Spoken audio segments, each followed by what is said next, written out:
from Nepean-Carleton. Speaker, my question is to the Premier. $1,200 for an answer.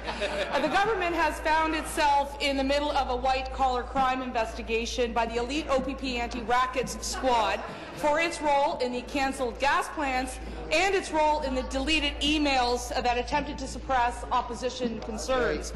Yesterday, hard drives from government computers were seized. We know 20 Liberal officials have been interviewed by the OPP. We know the Premier's own office was visited by the OPP, and we know that if charges are laid, those responsible could face up to 14 years in jail.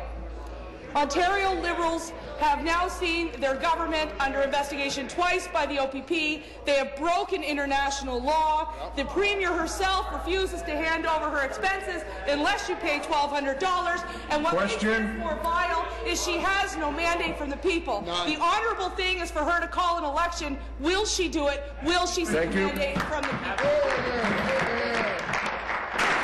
Be seated, please. Be seated, please.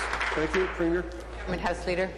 You know, Mr. Speaker, this question really is beneath the member. It really is, Mr. Speaker. No, I don't say that. The Ontario Provincial Police is undertaking work, and I think all members of this House recognize the fact that we allow the Ontario Provincial Police to undertake their work. We don't reach conclusions on our own. We don't speculate, Mr. Speaker.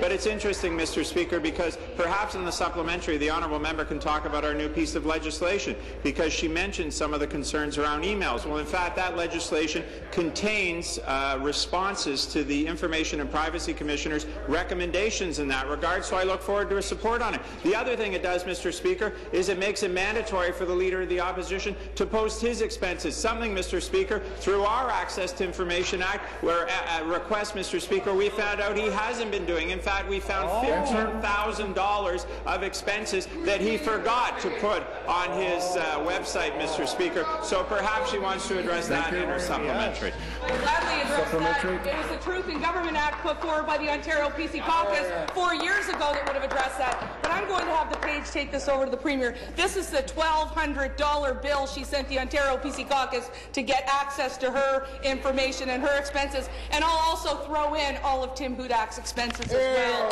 just so they have it. But this fact, Speaker, they speak for themselves.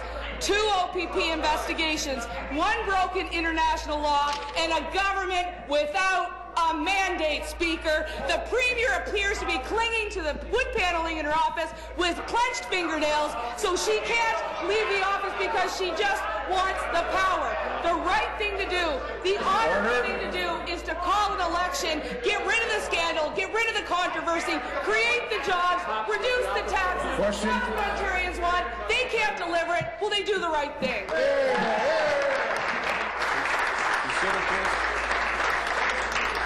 Please.